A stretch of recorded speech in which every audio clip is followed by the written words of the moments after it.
There we go. We are recording now. What did I say? I will get started. He'll be here momentarily, I know. I want to start any questions about either the last lecture, the exercise, finding data. Did you have any trouble finding data? Was that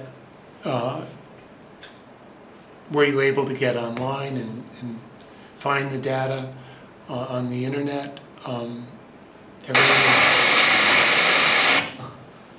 Hello? Okay. What happened? Right.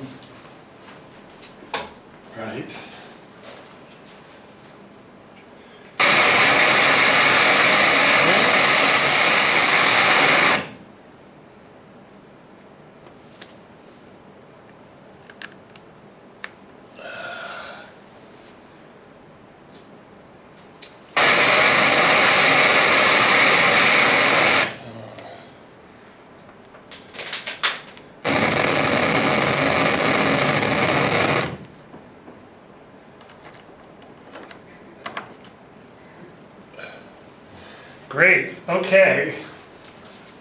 Well, there'll be some noise at the start of the session. He's not here yet either. So nobody had any problems. Everything was fine. Up till now. Great. Okay, great. Now, we're going to talk today about, we're going to spend a lot of time on national accounts. You're going to find out what national accounts are, and this is another place where you can get data. And let me, in fact, what I'm going to do,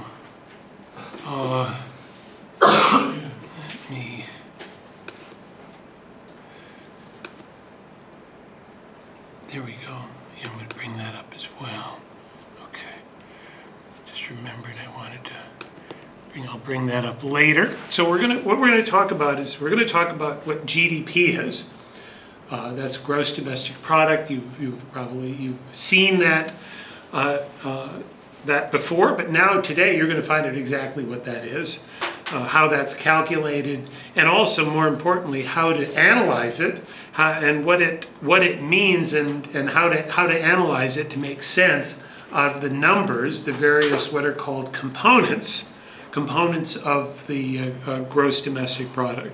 And that tells us, that number and that data tells us a lot about national economies. So economies at the national scale. So if we're interested in examining the international economy, it's very important for us to understand what goes on at the national level. That is done, gross domestic product, GDP, is calculated through something called the national accounts. And the national accounts is a method of collecting economic data and putting it, basically it's like an accounting. It's like an accounting on a spreadsheet. You put data out, and how you lay out the data and analyze it and add it up. How do you add it up in order to create the GDP figures? So that's what we're going to do today. We're going to look at what GDP is, and then we're going to look at national accounts. We're going to look at national accounts data, and we're going to use the example of Japan for the last 2 years for which the data is available, so that we can begin to understand what this data is and how to use it. And I'm going to show you where to find that data.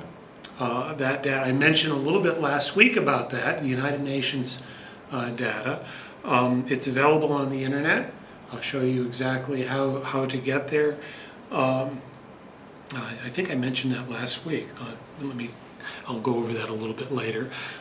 So you'll be able to use this information, and at the end, by the time that you get through this lecture, the next lecture or two, I assure you, you will be able to go into some publication like the Nikkei Keizai Shimbun, and you'll have a lot of the skills, the basic skills of finding economic data that you'll need to go in and write articles. So this is the kind of skill that you can get from using this kind of information. So that's just an idea of how you can use it, and we'll get started. The GDP, gross domestic product, it's the value of all final goods and services produced within a country or region over some period. So it's the value of all final goods. What are final goods? Final goods are, there's a difference between final goods, that's goods that are consumed. Final goods are consumed. Goods are goods that are consumed by final demand. That's final demand. That's the end. It's another term for that is end demand. So this is end demand. I bought this. This is end demand. This is end demand. That's end demand. The shirt I'm wearing is end demand. But if I was then there's something called intermediate goods.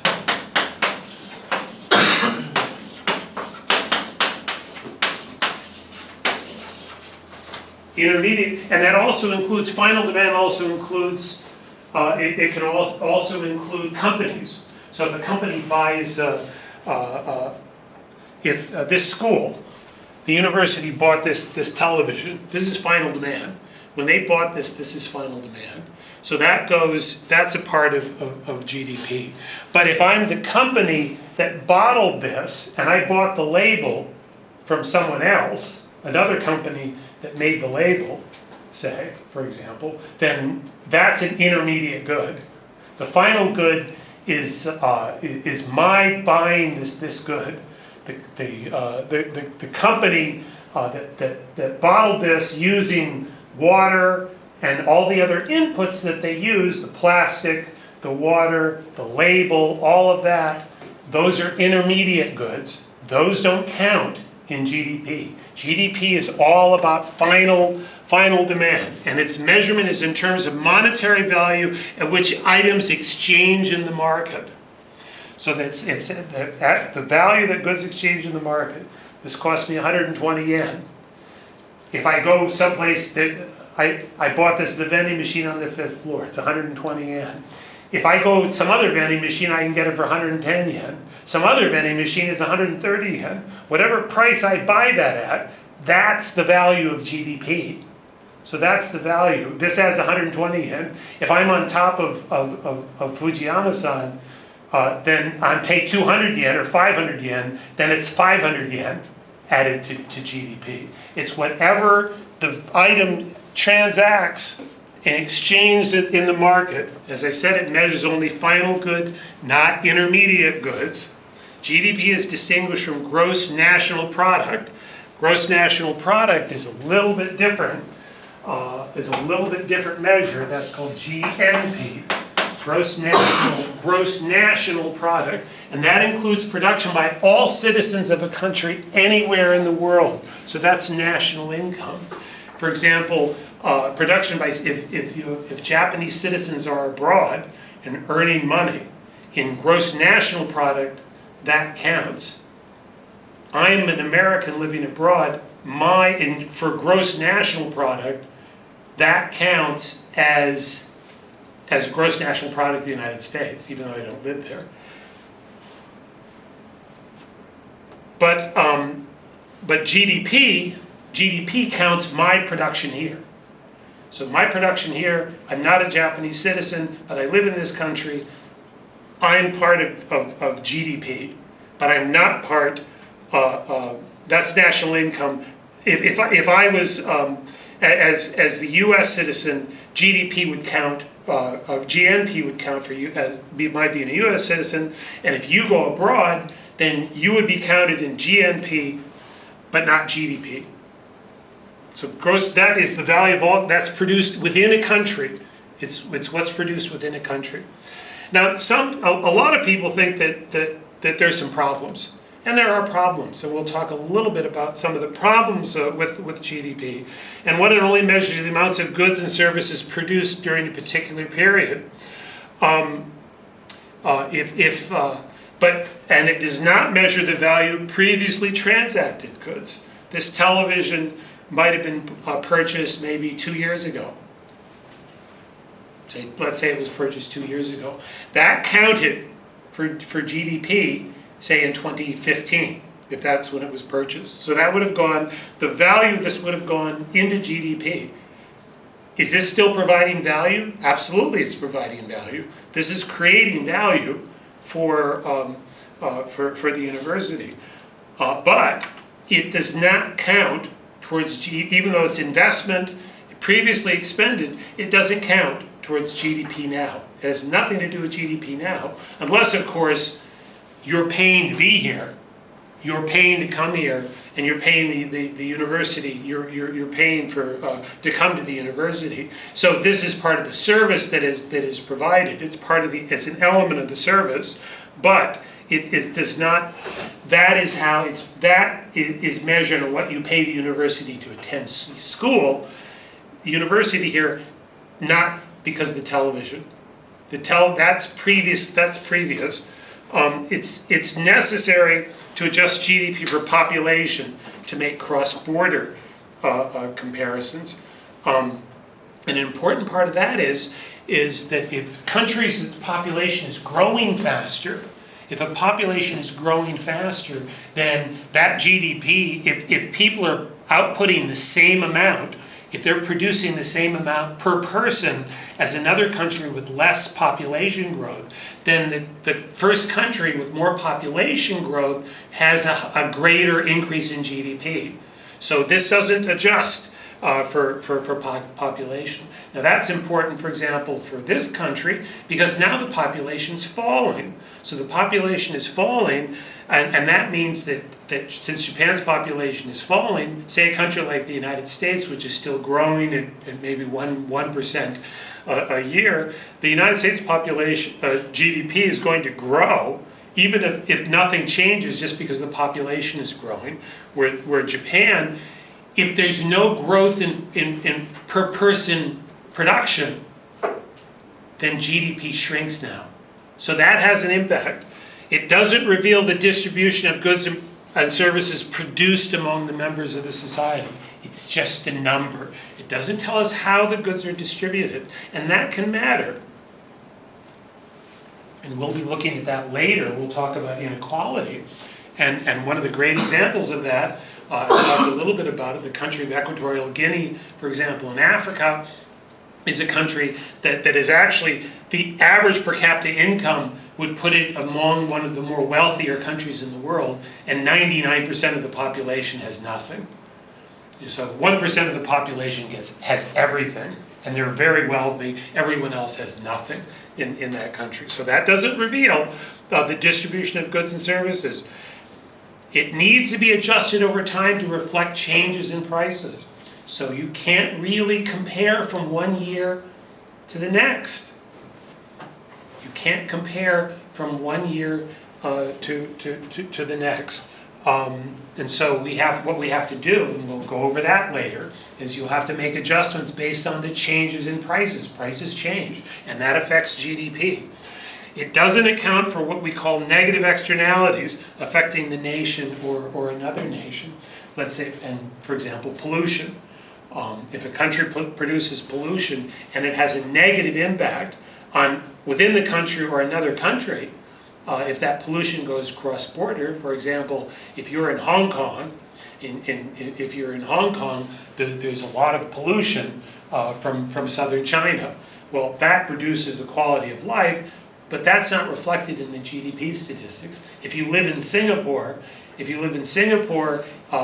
July, August, there's the fires that burn in Indonesia that make the air, it's terrible to breathe. It's very, very difficult.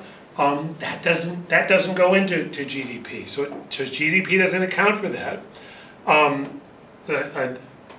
6 is an interesting one because this is one that this country experiences from time to time. Every time there's a major earthquake, you had that in '94 with the Kobe earthquake, and in 2011 with the great Tohoku earthquake. That those because there has to be spending to deal with that, that spending is a production. It's a final good, and the GDP can rise, even though it's just really because of a disaster. It's not really because of demand. It's demand, but it's created by a disaster. So it's kind of may not be the same thing. What the growth in one year may not mean the same thing as in another year. GDP doesn't address that. We have to keep those things in mind, but we have to be aware of that. But GDP itself doesn't address that. It measures the value of production rather than the utility experienced by consumption. So that's the value of production. If I pay 500 yen on top of Mount Fuji, the GDP says there's more value. Now, maybe I should get more value because if you've studied in my other class, I talked about the utility and prices, so it should mean something like that. But it can look, again, if everybody goes up to the top of Fujisan and buys this, it can look, the economy can look like it's growing a lot, but all it's doing, people on top of the mountain drinking this as opposed to drinking it here. So we have to keep that in mind. It's the value of production, what people are willing to pay for that. And an important point of that comes to mind is, for example, in lower income countries. For example, if you travel to a third world country, one of the things you'll notice, for example, is that food is often much cheaper. You can go you go to a restaurant or you buy it off the street or in a store. It's often much cheaper, even if it's the same food that you buy here. If you ship it here, it costs a lot more. And so the food, if the same item, say you buy a mango in Thailand, you buy a mango there and it's priced, say what would be the equivalent of 20 yen, and it comes here and it's 400 yen. Well, it counts here 20 times. It says that it's 20 times more valuable, so there's 20 times the GDP. But it's the same, the person eating it gets the same utility in Thailand as they do here.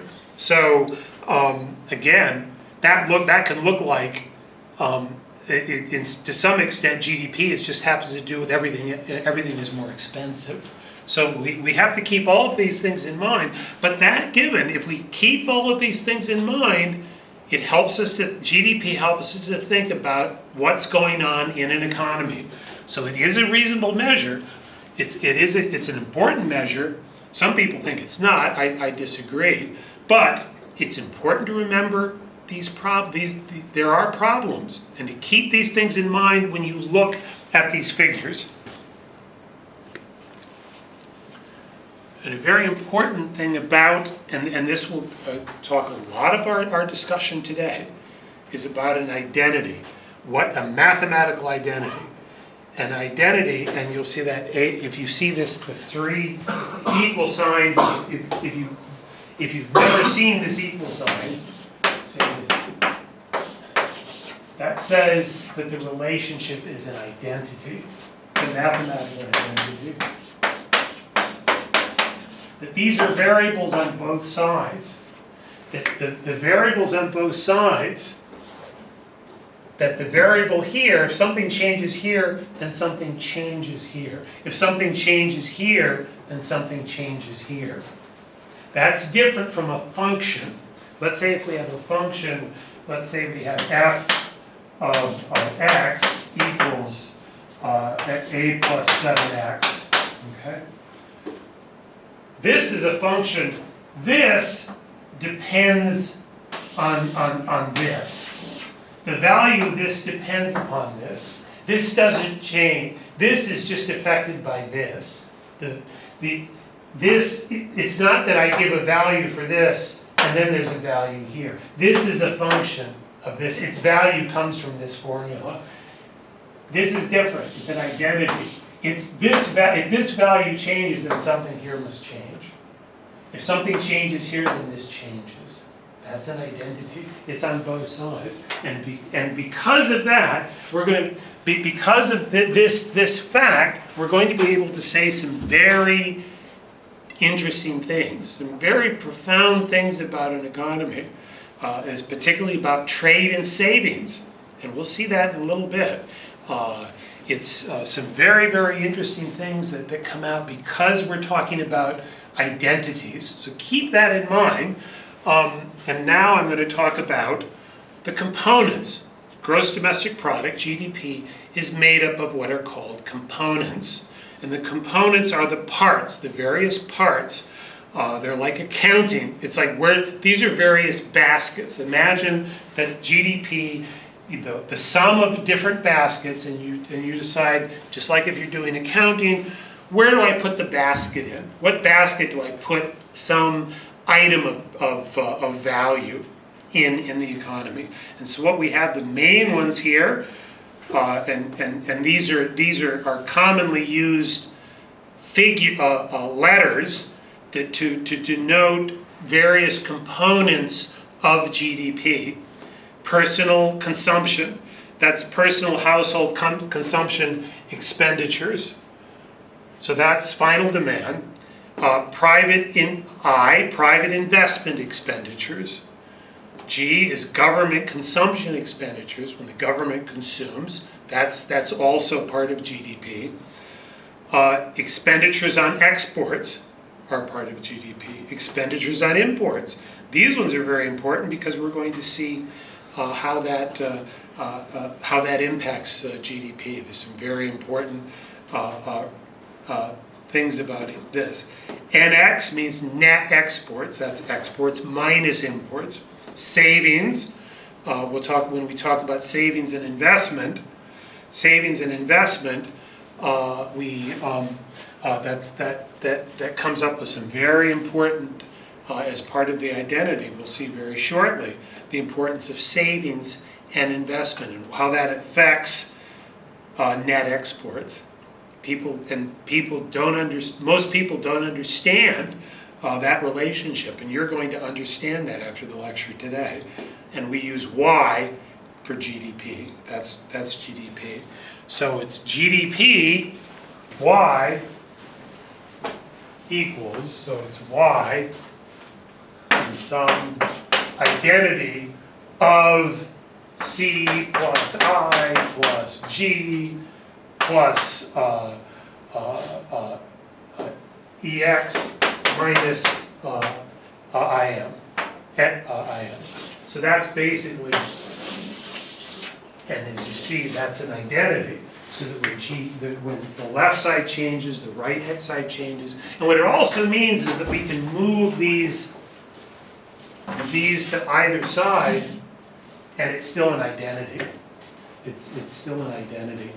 So, and we'll keep that in mind. So we'll just go over each of these details. Personal household consumption expenditures, goods and services purchased by domestic residents, and they include durable goods, that is commodities that can be stored and have a useful life of at least 3 years. Durable goods, non-durable goods, those are all other storable commodities.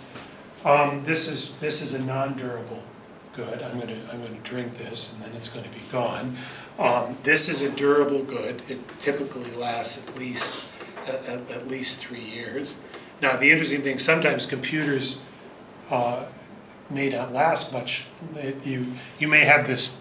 Now I had this phone for like going on 3 years, but really for most people, this is probably already worth 0 for most people. But this might be considered a whether or not this is considered a durable good or non-durable good is an interesting question. Computers, typically probably a durable good. That's a durable good. Table's a durable good. If the light, maybe it lasts more than 3 years, that's a good question. It might be a non-durable good, because maybe it doesn't last for 3 years. Curtains are it's probably a durable good. This is going to be around for 10 years. Things depreciate in time. So basically what this is, it's something called depreciation. So if it depreciates within 3 years, it's a non-durable good. That means it has no value. If it lasts longer than 3 years, it's a durable good. Services, commodities that cannot be stored, which are consumed at the place and time of purchase. What you're getting today is this is a service. the university is selling a service to you. Education is a service. It's not a commodity. You can't. It's not something you can put in your pocket. Now this lecture, you can go back on the internet. This will be uploaded to the internet, so you can see it again. But it's still a service. It's still that still counts as a service. Private domestic investment includes expenditures by business on fixed investment. That's expenditures on commodities that will be used in a production process for more than 1 year. So that's a private domestic investment. So if I'm, for example, so this would count in terms of the basket. Where do we put that in? Where did this go in when it was purchased? Well, it was an expenditure by business. It was an expenditure by business. It was a fixed investment. It lasted more than 1 year. So this television, when it was purchased, would have counted as private domestic investment. It's further divided in non-residential and residential investment. We're concerned ourselves with that here. But if you're going to do a detailed examination of GDP, for example, you'll want to think about non-residential and residential investment. Changes in business inventories. If a business builds something, if they make some product and they put it in and they can't sell it, that still adds to GDP. And so that's included as an investment. So if I make, for example, this year and I make a 10 million bottles of this, but I only sell 5 million, and I still have the 5 million at the end of the year, then I have 5 million that counts as inventory. So that's going to count as private investment because it hasn't sold yet. As soon as it sells, that goes into final demand. That's C. Then it becomes C. Becomes final demand. Then there's government expenditures, and this is kind of interesting because we have to figure out what's government and what's private. That's an important thing. Government expenditures include purchases of goods, service, and structures from domestic firms and from the rest of the world. It's compensation to government employees, tuition payments to public educational institutions. That would be government run. This is a private institution, so so you would be paying its final demand. You're consuming a service that's run by, this is a private entity, this is a private university. If it's a public national university, then that counts as a government. That's tuition paid to that entity would count as part of government expenditure.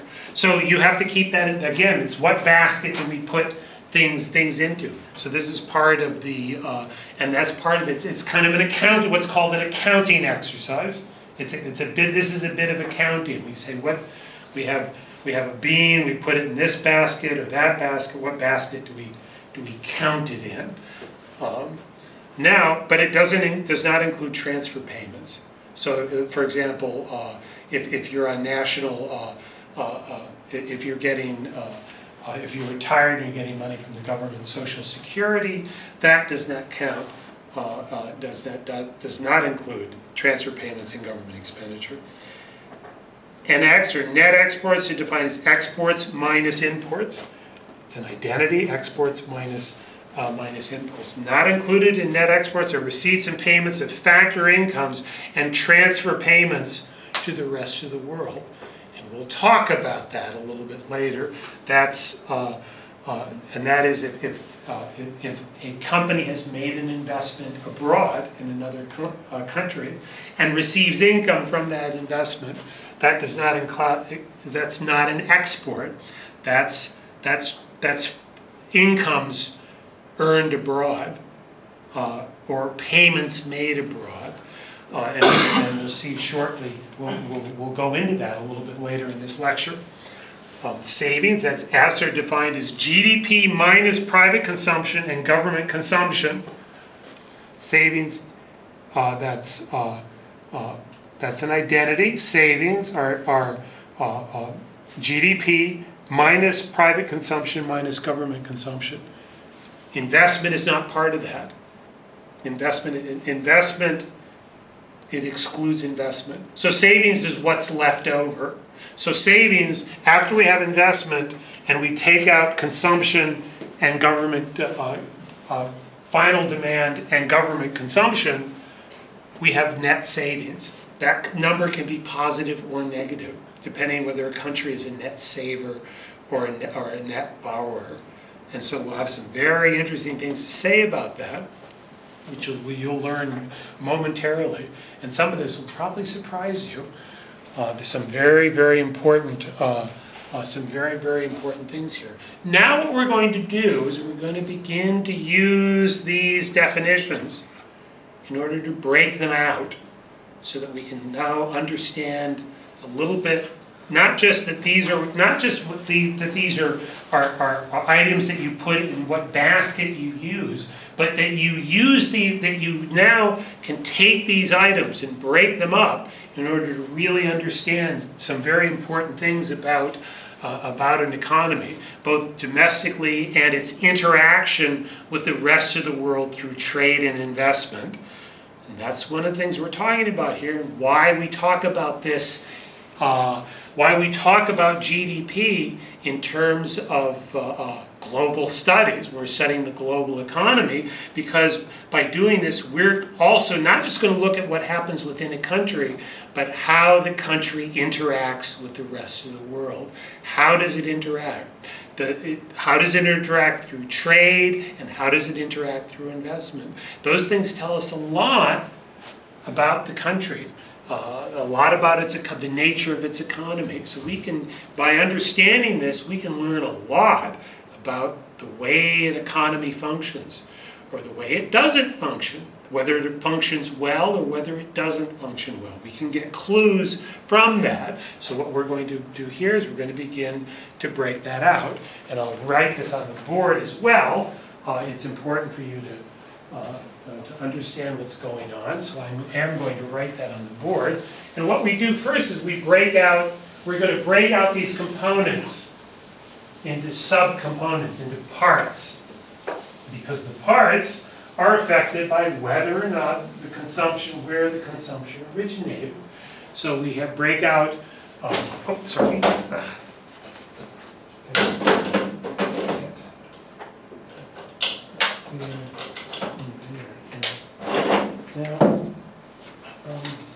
So we have C, so C equals, that's our consumption. CD, that's private consumption of domestically produced goods, plus CF, which is consumption of foreign produced goods, plus, and then government consumption, that's an identity. Government consumption, I should have that as identities. Government consumption is, that's GB of domestically produced goods, and GF is government consumption of foreign produced goods. So if the government imports some good that they consume in order to produce government services, then that's under GF. Then private investment purchase of domestically produced goods. And again, that's an identity. I'll have to change that. That is investment that's domestic, that's domestically produced goods. So if a company buys an item for investment from a domestic country, if a Japanese company buys from another Japanese company that's the good is produced in Japan, then that goes under here. And if they buy from, say, some domestically produced machinery that's produced in China, for example, then that would go under here. Okay, so we can see all of these, and I have those on the board there. So the total, so for example, total, and so what this allows us to do is to say what the total investment imports, the imports. Total imports is final consumption of foreign goods plus investment consumption of foreign goods plus government consumption of foreign goods. So these are imports.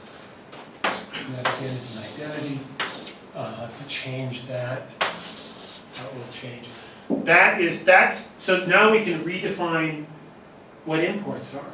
So these are imports. They're defined as it's consumption, final consumption plus investment consumption plus government consumption. Now you'll see when we first had the GDP.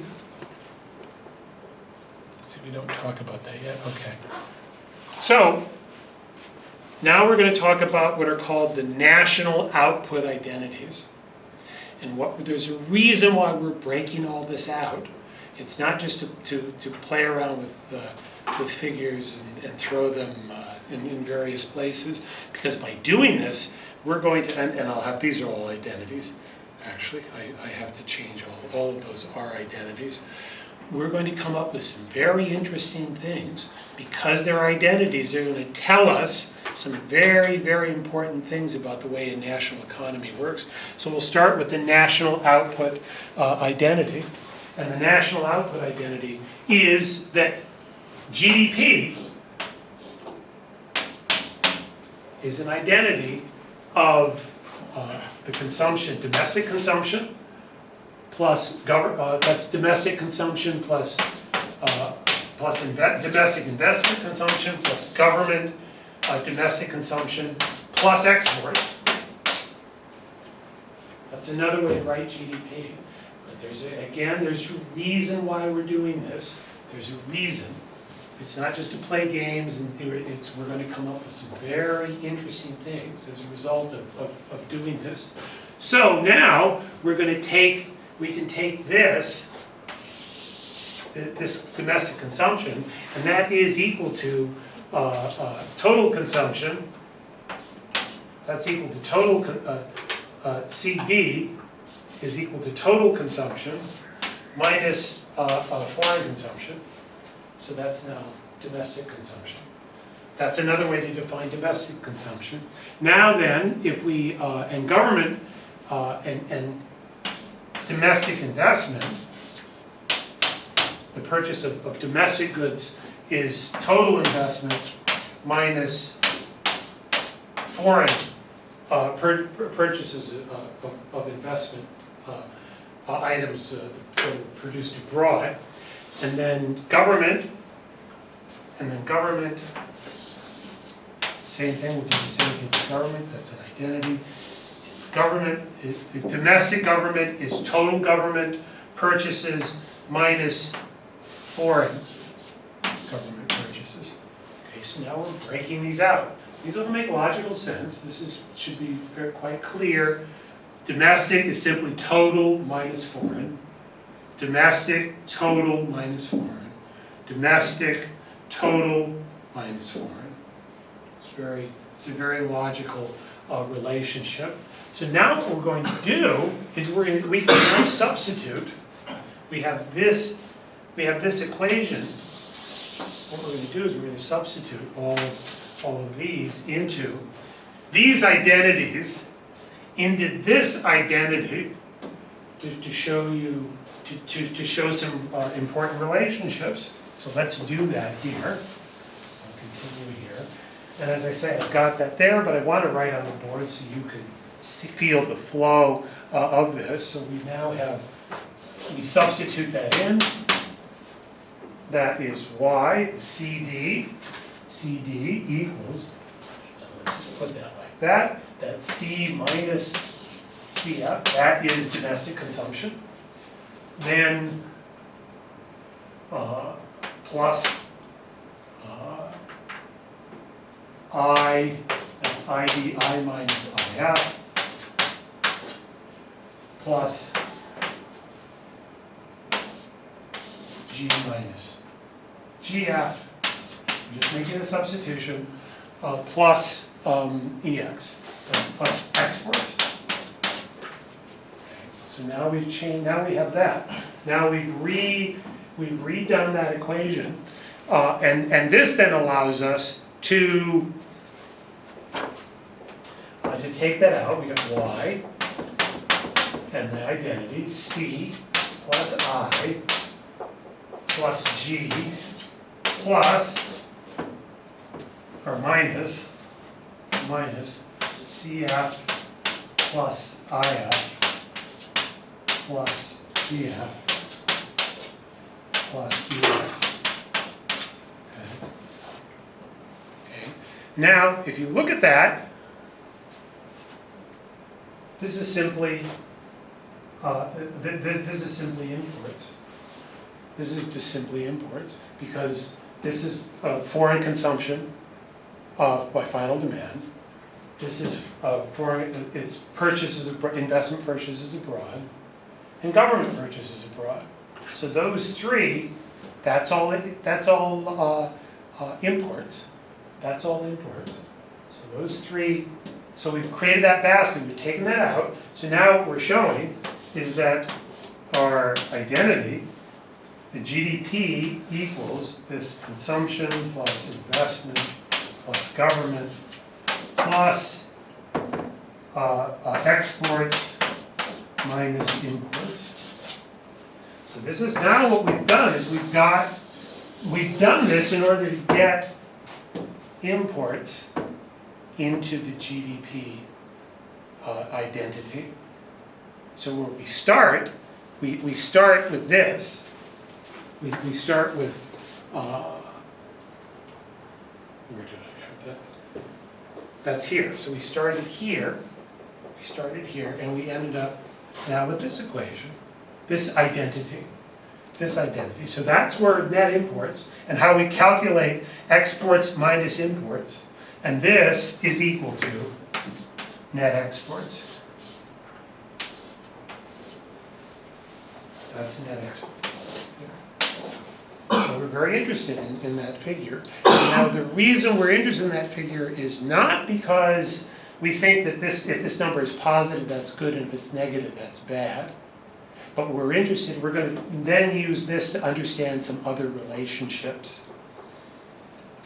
So now we have that. So that's here, the bottom there. So now we're going to use other identities. We're going to take all of these identities. As again, because they're identities, we change, we can move these around like algebra. And they all keep the same relationship. So now we can take net exports, because that's net exports. So we have Y equals C plus I plus G plus net exports. So GDP is an identity, is identically equal to consumption, final demand, plus investment expenditure, plus government expenditure, plus net exports. So now we have all that. So now we can take net exports, and that's an identity, and we move that to this side, because remember, we move these around, they all have the same relationship. They still keep the same relationship, and it is, just make sure I get this right, Y minus C minus I minus G. That's net exports. So net exports are simply the total GDP minus consumption, minus investment, minus government. And again, that's an identity. That's an identity. That is, net exports are this. That's what net exports are. That's what the identity means. That's where we're saying that net exports are these things. And now we'll understand in just a moment why that's important. That is net exports, identity of exports minus imports, and that's equal to Y minus C minus I, or plus I plus G. So we just put the minus, taking that out, putting that there, this becomes plus, that's minus. Same thing. It's identity. So now we have that. Now that means So we define, remember what net exports means, that if net exports are greater than 0, if this value is positive, if there are more exports than imports, then what we say, that's a trade surplus.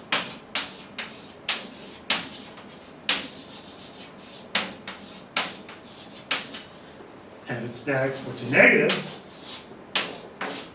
less than 0, we say there's a trade deficit.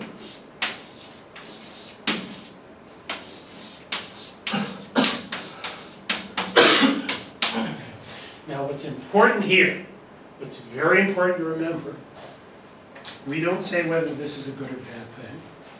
A lot of times these things are reported as if there's a trade surplus, that's a good thing, and a trade deficit is a bad thing. And what you're going to learn today is that it depends. A lot of things in economics, it depends. Everything depends. And that means you have to look deeper. If you read something in the newspaper online, it says, oh my goodness, there's a trade deficit, what a horrible thing, the country is going to hell. That's very superficial. You have to look much deeper and understand a country to understand whether or not that's a good or a bad thing. It may be a good thing, it may be a bad thing, it all depends. And that's what we're learning here, is to get the tools to understand what makes a difference. Now, we're going to make a net capital flow definition. I'm going to erase this. We're going to make it a net capital flow. We're going to define this.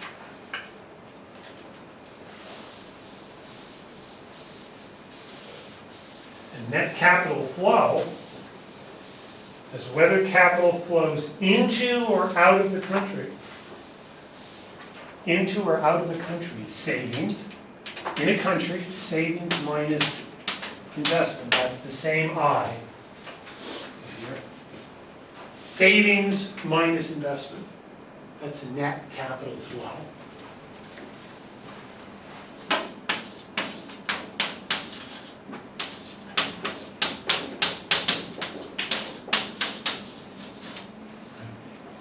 Net capital flow. Now, that means that we can say that if this is greater than 0, if the net capital flow of savings, national savings, that's savings within the country, is greater than investment, that is, this is greater than 0, then the country is a net lender to the world, to what's called the rest of the world. Use that term, ROW, capitalized rest of world. So when you see that in this class, it doesn't say ROW or row, it means rest of world. Keep that in mind, it's to the rest of the world. That means the country's a net lender. If savings minus investment are negative, then the country is a net borrower.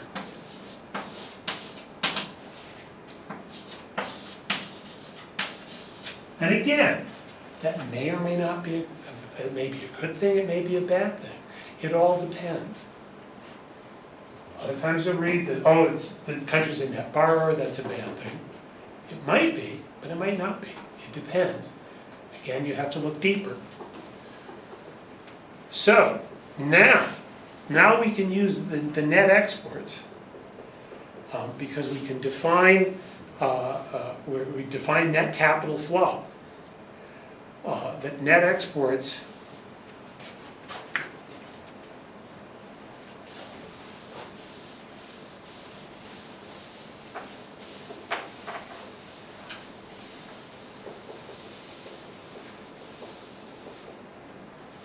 net exports are equal to identity, exports minus imports. Okay, you've seen that before. Okay, so and that is it's an identity to the net exports. And you look back at the figure here. Net imports, or imports are here. That's total imports. So we can use that. Exports is equal to y, let's see, just want to make sure I'm,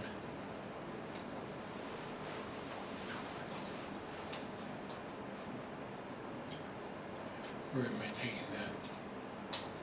Just want to make sure I'm showing this correctly to you. Okay, that's taken from here. Net x, right, I'm taking that here. That's coming right there, to there, right?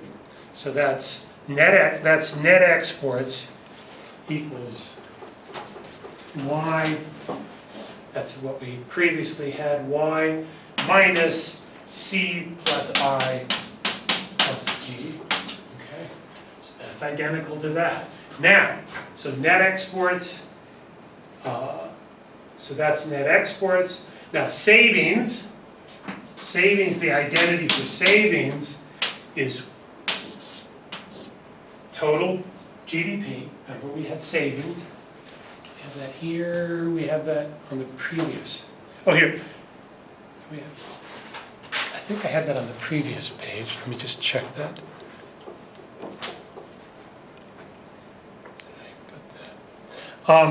I guess I did. Okay, well, I'll define it here. Savings equals total GDP minus consumption minus government.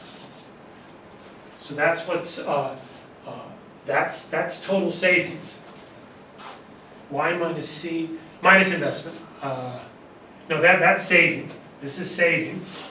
Okay, this is savings. So then we plug that into the net exports.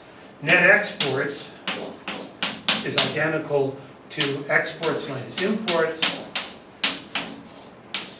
Okay. So that's exports minus imports. Y minus C minus G, Y minus C minus G, right here. So we collect that. Net exports equals Y minus C minus G is savings. So we substitute that and we end up with it. Exports minus imports, that's net exports, exports minus imports, is identically equal to savings minus investment. This is a very, very important identity in macroeconomics. This identity, we made these manipulations in just algebra manipulations, but remember they're an identity.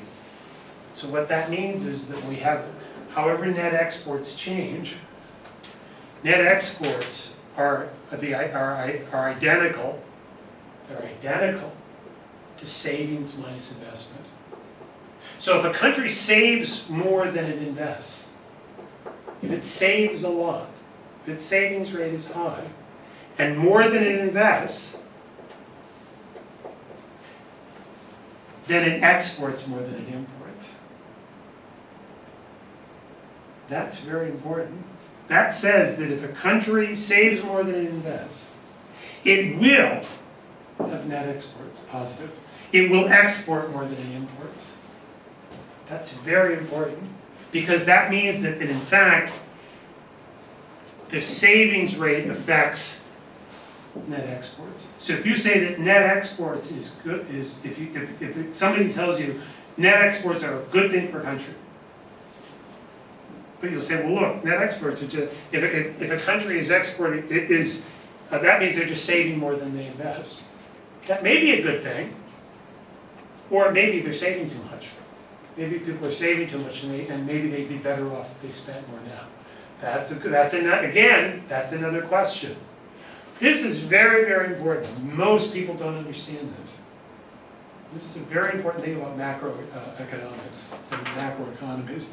This identity. We've worked all through the national account identity to get this. And as we say, one of the things that we've shown a couple of things. One is that net imports, exports minus imports, are part of GDP.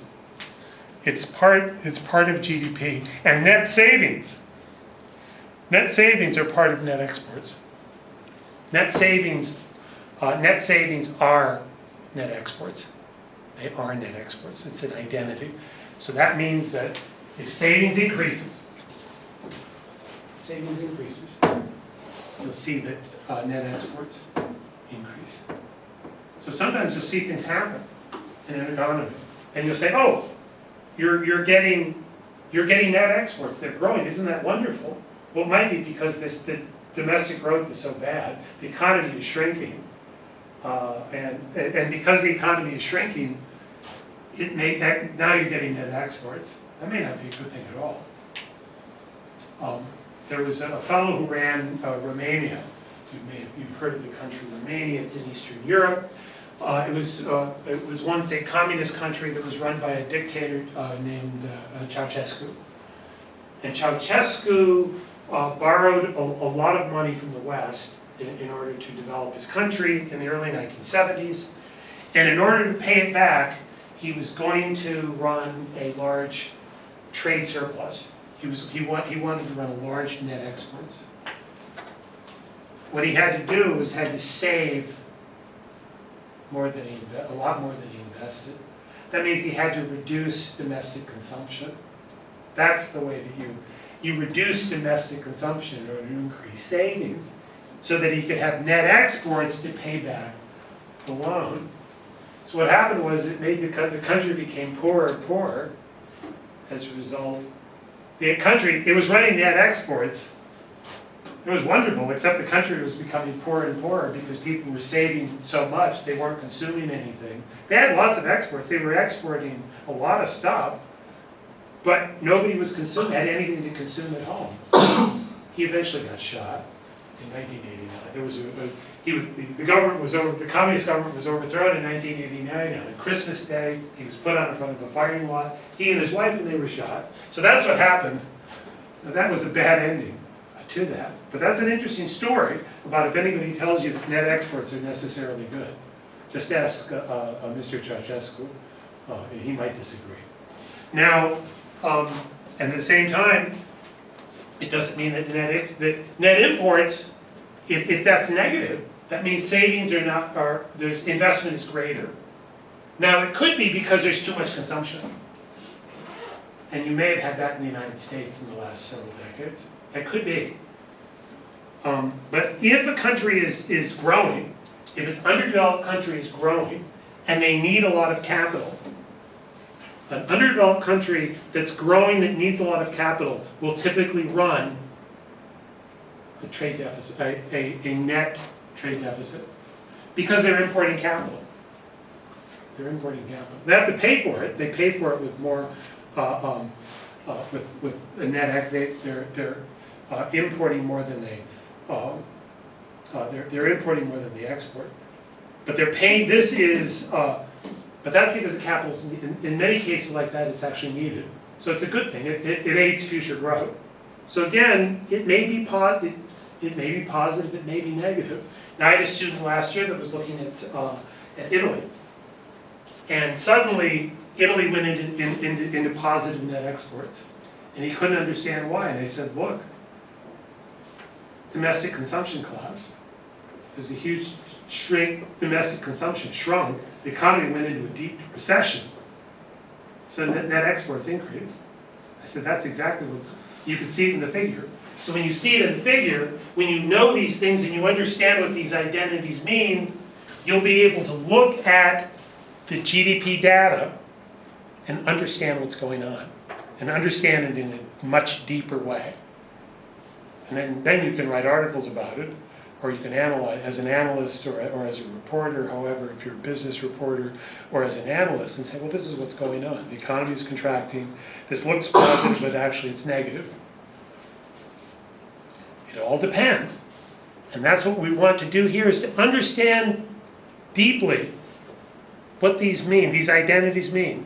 The national output identity, very, very important to understanding economies at the macro level, to understand how the economy functions at the macro level.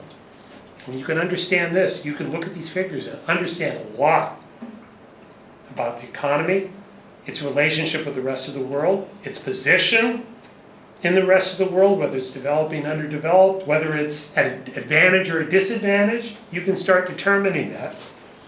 And those are the tools that we're going to get here, to give you here so that you can understand these things. And if you're interested in that, you may be interested in a particular country.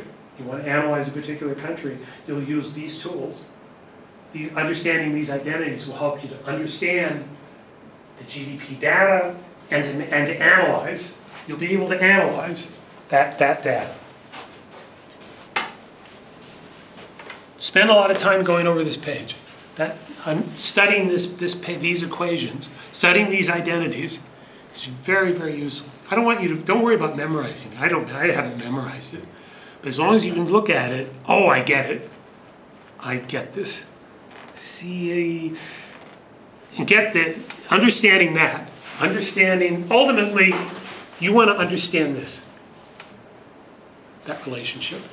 That's as important, it's one of the most important relationships you'll have in macroeconomics. Is the savings minus investment equals net export equals net exports. Is identical with net exports. It's very, very important. And it clears up a lot of confusion. Most people are confused about that. They don't understand it. You walk out of this class and you don't remember anything else. If you remember that, you remember nothing else in this class, you will learn something here that will be very useful for you in the future. Just that. Just that. So now what we're going to do is we're going to talk about the system of national accounts, because I'm going to show you what this data is. And this, again, this is kind of just for this page, I just want you to use as reference. This is where I got this from. It's the explanation that comes from the United. These are the statistics that are collected, the United Nations. You can go to individual countries and get it, but again, just like with the trade data, this is a very useful place to get all of this data in one source through the United Nations that's collected by the UN. So what the System of National Accounts, it's called SNA, System of National Accounts, is a statistical framework that provides an integrated set of macroeconomic accounts, balance sheets, and tables. So it's basically a lot of accounting. It's accounting relationships. And what they say is it's a comprehensive and detailed record of the complex economic activities taking place within an economy and of the interaction between various economic agents, between the final consumption, between producers, consumers, the government, foreign companies, foreign investment, investment from in the country, abroad, investment abroad within the country. Very complex. The complex relationships are all in these tables. It's all available in these tables. And so it follows the System of National Accounts provides information about economy's economic activities, its level of productive assets, how much productive assets it has to produce, the wealth of its inhabitants at any given time, and its economic links between its economy and the rest of the world. So it does it through all that. And it does it through what are called resources and use activities that go from resources to various flow. It's various tables that flow into each other. It's quite complicated, and I don't want you to worry about understanding it to a great depth, but I want you to begin to at least get a feel for what is here within these tables, and we'll go over that. And I'll just very briefly, let me get out of this, and hopefully this won't. Here is the data. This is what the UN produces. This is the latest.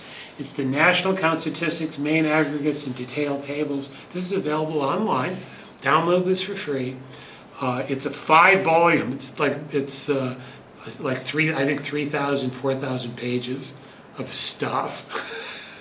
So there's a lot of data. I mean, and of most countries in the world, you can get some information.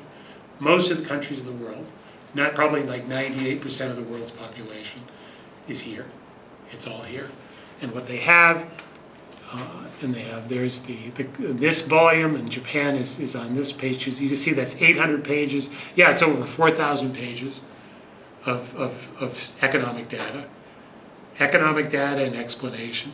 You'll never run out of things to do with this. You could spend your career analyzing this. If you're analyzing the global economy, these volumes, you'll turn to these. This is going to be part of what you would use probably on a daily basis to help you understand the world economy. So you can see all of these. You got Mauritania, Mauritius, Mexico, Luxembourg, Liberia, Lebanon, Kiribati, Kuwait, Japan, Israel, Indonesia, Iran, Monaco, all these countries, all the Montserrat, some little island someplace. I don't even remember where it is. Some of these places I've never even heard of. And I don't even know where these places are, some of these places. They're just out there. Malta, Mali, they're out there. And they have the tables. This tells you how it works, what they do, and this is what you read to understand. It's very detailed. I confess I haven't read all this stuff. And this tells you what they do. This is all the this is India. So this is India now. You want to understand the government, and we'll talk about India later this semester. So we're going to talk about India. So this is data I'm going to use. I'll show you how it works. I'll analyze the Indian economy, at least based on, in significant part, based on these tables. You can pull this data out. You can pull this data out and do a serious analysis of a country's economy just from these tables. If you have nothing but these tables, you can do a very serious, detailed, deep analysis of a country's economy and how it works. It's complicated. It's very complicated, but we'll get at least an understanding. The basic, what you'll learn to do here is just the most important parts of the table. Because what I'm here to do is not to say you got to learn all this or understand it all. We're going to look at the most important components. We're going to pull those out. There's the most important components and understand what those are and use those. You can use those, just those important components that I've shown here. So we're going to do the same thing with the components that I've showed today. You can go deeper. Table goes much deeper, but you don't have to go there. You want to go deeper, you can go deeper, but we can at least, with the relationships that we've talked about today, that we're talking about, that are here, we can use these basic relationships, from that data, in order to understand an awful lot about a country's economy. So this just describes that, and it's a sequence of accounts. There's a current account. It records the production of goods and services. It does these things, records the generation of income, distribution and redistribution of income, use of income for production purposes or savings. There's a production account, so the producers, who makes goods, the activity of producing goods and services, gross value added, then distribution and use of income, the generation of income by production, the distribution of income, redistribution of income, accumulation accounts. These are flow accounts that talk about the assets and savings, the capital accounts, whether investments are made abroad or domestic, financial accounts, the acquisition, disposal of non-financial assets, capital accounts, the acquisition and disposal of non-financial assets. They're either external or internal transactions. It's all complicated. Don't worry too much about the details. Will slowly come to you. I'm just putting it here. This is the stuff that's out here. So we're going to slowly get an understanding of what these things are and how they're linked. This talks about how they're linked. All of these things, they're all linked together. That's the thing to understand, is that all these tables are linked, and they're linked together because they're all identities. These are identities, and because they're identities, these are linked. They're financial accounts, savings, production, investment. All of these are linked, and these are linked in a chain. And the tables are linked in a chain. They're all, one flows into another. And by understanding the bits of the table, we can build up an understanding of a national economy. As I say, don't get too, don't try not to feel overwhelmed. Just, there's a lot of stuff out there. And what we're going to do is we're going to just focus on a few things at the start. So you focus on a few things that are going to be based on what I've talked here. Just those few things to get started. Right there, these identities, that page, we're going to focus on that, and we're going to focus on data that's related to that. So now what we're going to do is we're going to go over a portion of the sequence of these accounts. And we're going to look at these accounts, how they're linked, and we're going to look at the very, very important numbers that tell us some of the very, very important things that have to do with an economy and how an economy functions. And so we'll do that, and we'll begin by looking at the economy that's probably most familiar to all of us, and the economy that we live in, and that's this country, Japan. And we've gotten that. These tables have come from, in fact, they have come from here, and that's let me go back, because that is on 216, I believe. That is there's Japan, 216, so we'll go to page 216. I'll show you where all this data came from. There we go. There's Japan, there's the start. It tells you the source, methodology, how they do it, how this country does the calculation. They're supposed to use a certain formula. Some countries do things a little bit differently, but they try to make it as similar as possible. Data is better or poorer depending on the country. Some countries do it better than others. Japan does a pretty good job. And there's the data. This is the data that I've used.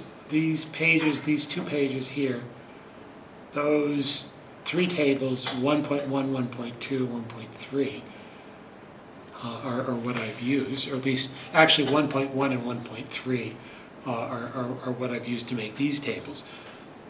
Again, that looks like a lot of stuff. It is. And what we're going to do is we're now going to look just at little pieces of it, but little pieces that add up to the whole. That those parts are a whole.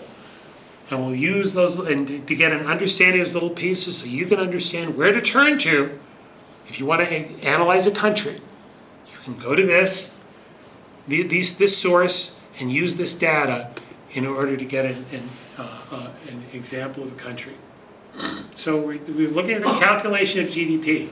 The GDP components at current prices, and we're using the example of Japan in 2013 and 2014. So the last year that when this was published late in 2016.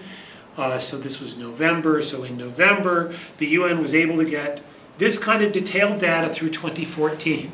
So for Japan, that's the latest year was 2014.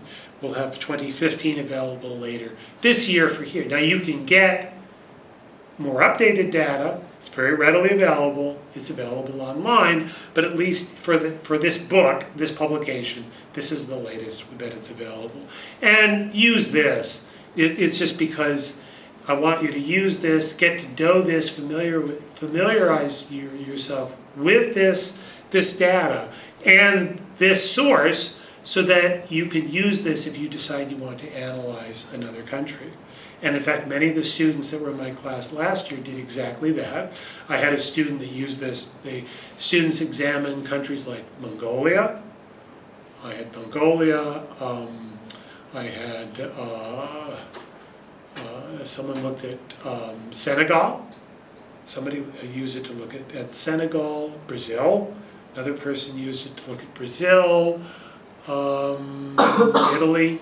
Somebody looked at, examined Italy, China. China was another country. Let's see, Singapore was another one. Those various countries that people use this, were able to use this data. They'd never seen it before. They were able to use it in order to understand the economies that they were analyzing. So now I've also introduced something. There's another component. This is the this nonprofit institution serving households. They're nonprofits. So that is a I didn't mention that because some countries, especially lesser developed countries, don't have this component. You may or may not see this, so I didn't introduce this. Japan has this. So Japan has this NPISH, or however you want to pronounce it. It's not that important anyway. But at any rate, the identity, here's the national identity, the national GDP identity. GDP is equal to private consumption plus this nonprofit institutions serving households plus investment plus government plus exports minus imports. So that's that. Here, those are the components. And taking from that table, I took that data straight from tables here. They were available there. I just took the very important numbers, just the most important numbers. There's total GDP. That's 479 trillion, 83 billion yen. So that's in billion yen. So billion yen, so that's trillion.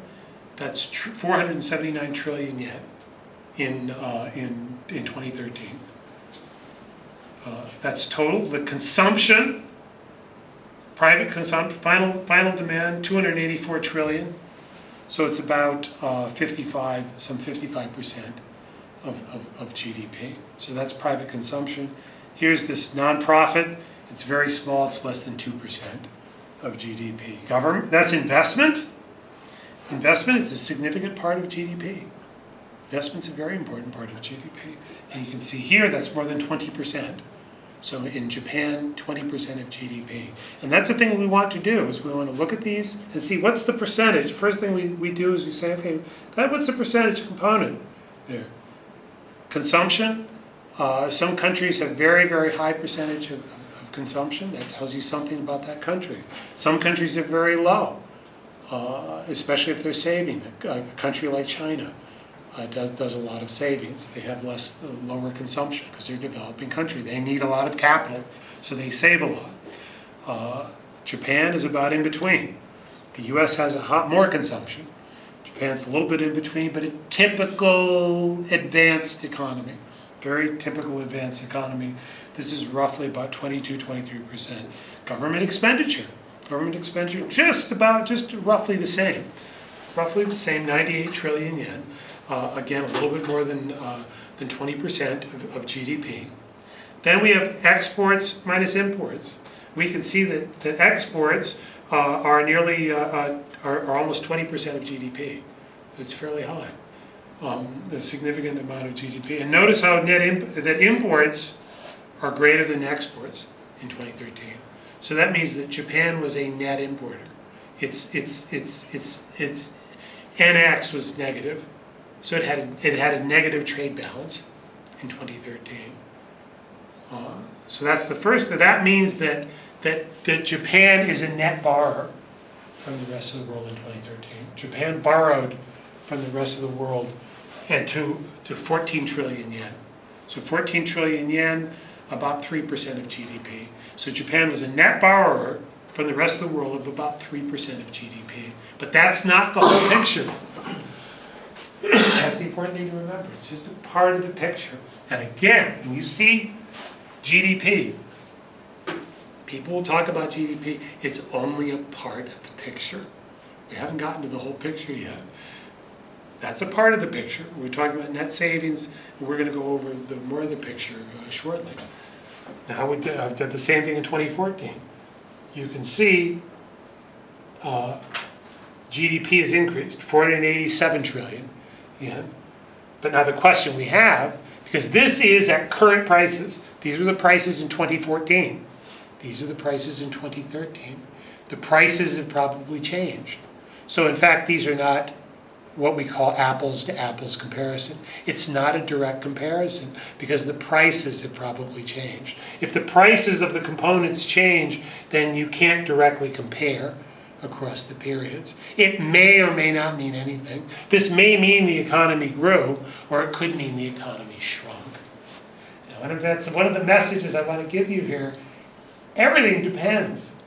It all depends. And what that means is you, and that's why you're in this class, so you can understand what depends and why. Because the average person might look at this and say, oh, okay, well, GDP grew. Maybe it did or maybe it didn't. Japan is a net importer, the net borrower. They import more than they export. That's bad. Maybe not. Maybe it's not a bad thing. You have to look deeper. And that's what I want you to understand. We're going to look deeper. There's a reason why this used to be positive. There's a reason why it's negative now. It's not because things the country is necessarily in a bad state, although it's not necessarily in the best state, but it's not in a bad state because of this. There's other reasons why. So at any rate, we can see that total consumption has increased about 2%. This hasn't changed much. Again, it's not that important. I just put it there. It's there. Investment, there's an increase in net investment of about 4.5 trillion. It's about 4%. So about a 4% increase in investment between the 2 years. Now you'll see that that's a little bit more than the increase in GDP, which increased less than 2%. So, and this is called nominal. This is called nominal. When we talk about the change without controlling for prices, we say the nominal. This is the nominal increase. It's the increase that we observe. There's nominal, and when we adjust for changes in prices, we call that real. That's the real change. We're not going to talk about that today. We'll talk about that later. We won't talk about that today. Today we're just going to focus on nominal, the nominal change in GDP. We can see that GDP investment grew a little bit faster. That may or may not be a good thing. Again, like everything else, it may or may not be good. You have to look a little bit more deeply. It could be because inventories grew, or it could be because the actual investment in inventories, it could be the companies produced a lot, they haven't sold it yet, but they'll sell it. Or they can't sell it, and that's not good. Or it's because investment increased, and so companies feel good about the future, so they're investing more. It's odd. You have to look deeper. Government expenditure increased slightly, but only about 1.7. It's just roughly in line with the increase in GDP. Exports grew by 9 trillion yen. 9 trillion yen growth in exports, so about 12% increase in exports. Good, healthy increase in exports. The global economy is expanding. Trade is increasing. Those are probably good things. Imports increased by 10 trillion. So again, about a 10% increase, not quite as much, but net imports increased by about a little bit more than 10 trillion yen, about 11-12%. So you can see trade is increasing. So trade's increasing pretty rapidly. That's a picture of trade's increasing quite rapidly. Overall economic growth, at least nominal growth, not so much. Investment a little bit faster, government a little bit slower. Consumption about with GDP, and government expenditure a little bit slower. So that's the kind of picture. But now we're going to do, we're going to take that and we're going to calculate. We're going to take in 2013 and show the net capital flow, and that's there. The net capital flow. Net capital flow definition: savings minus investment, right there. If savings greater than investment is the net lender, savings less than investment, net borrower. We know that net exports tell us whether savings is greater than investment or less than investment. We know that. We don't even have to get any figures on savings. We don't have to. We have that figure. We know that savings are this is negative for Japan, so savings are less than investment. We know that. We don't even have to know what the savings number is. We can find it. We can calculate it. That's somewhere else. But we know that it's less than investment. We know that savings in Japan, savings were less. That's the investment. So savings were less. Savings were less than 101 trillion. Even if we don't know what that figure is, we know it had to be less. And in fact, since we can figure, we know what this net export is, and we know this, then we actually can calculate savings. Do you see that? We can get savings. Because we know I, and we know NX, so therefore we get S. We get it. So we calculate. Now we get it. So even if we don't know, now we just calculate. There it is. It's right there. Because it's an identity. It's an identity, so it has to be equal. So now we get net savings. We just pull it right out of that. We pull it out of investment and net exports, and we get savings. Boom. We get it. We get that figure. That comes right out of that. Like magic, isn't it? That's what's really interesting about this. These are really, you wouldn't think, well, how does that happen? How did that happen? Where did savings come? How did we figure that? That's right there. It's because it's an identity. It's because the relationship is an identity. It has to be.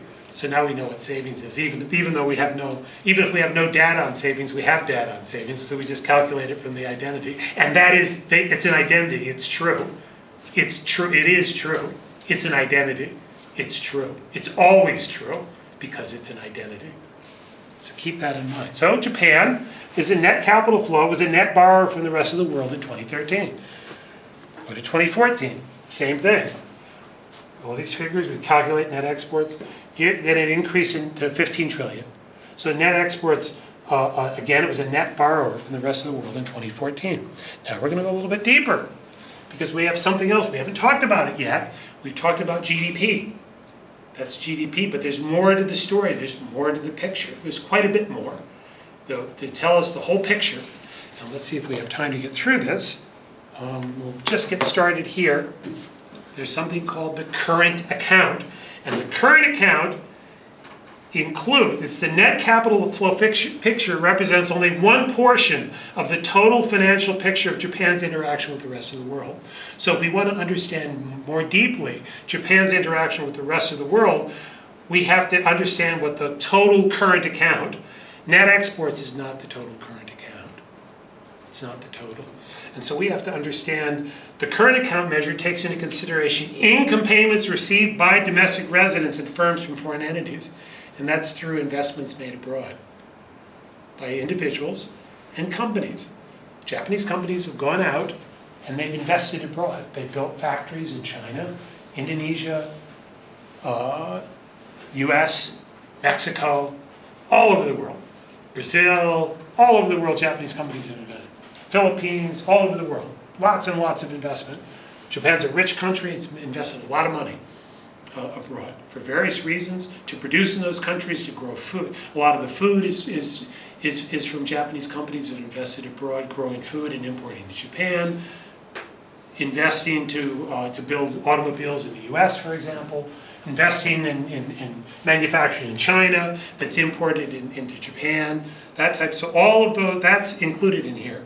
So the current account is expressed as upon, again, it's an identity. It's net exports plus income payments. It's net income payments from the rest of the world. So those income payments from those investments. And current transfers.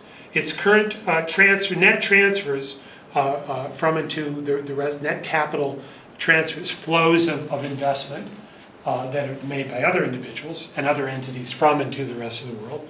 So we have current transfers. These are investments that are made either from Japan to the rest of the world or from the rest of the world into Japan. And then these are the result of income payments. Japanese entities receiving income payments from investments they've made abroad, or payments made from within Japan to entities located outside of Japan. And that is the total of that, these subcomponents, these subcomponents, income payments from the rest of the world to the rest of the world, current transfers from the rest of the world to the rest of the world, that all adds up to the current account. And what we'll see is the current account tells us a very different picture than net exports. And we'll go into that next time. So please look over this carefully, and I especially want you to understand, don't want you to memorize, but what I want you to do is go to this table on page 18 here of your, and we'll go over these, write these, you've written those out, go over it again, just understand the idea. These are some very profound relationships. They're very profound because they tell us the way economies actually work. Macroeconomies function at a macro level. It's some very profound, and these are the things that most people don't understand. And most of the time, you'll realize when you understand this, when you hear politicians speak, they don't know what they're talking about.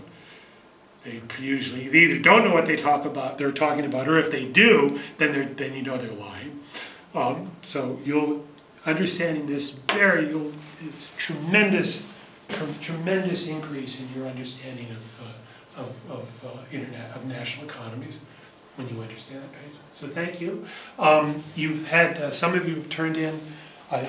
I'll check to see if all of you have turned in your assignment. You do have assignment 2 is due next week, so you have another week for that. So if you've done that, great. If you want to work more on that, that's fine. And if you, I'll look those over and then get those back to you as soon as I can in the next few days. I want you to be able to get some feedback on that and start thinking. You're getting the tools to think about your final presentation. So that's what I want you to do, is aim for that, your final presentation, beginning to get tools to help you do that project. So thank you, and we'll see you next time. So may I ask a question? Oh yes. What does ROW mean? Oh, rest of world. Rest of the world. Okay. Yeah, that means rest of the world. So you'll see that. That's is something you'll see quite frequently, and that means rest of world. Okay. It doesn't mean that we're having a fight.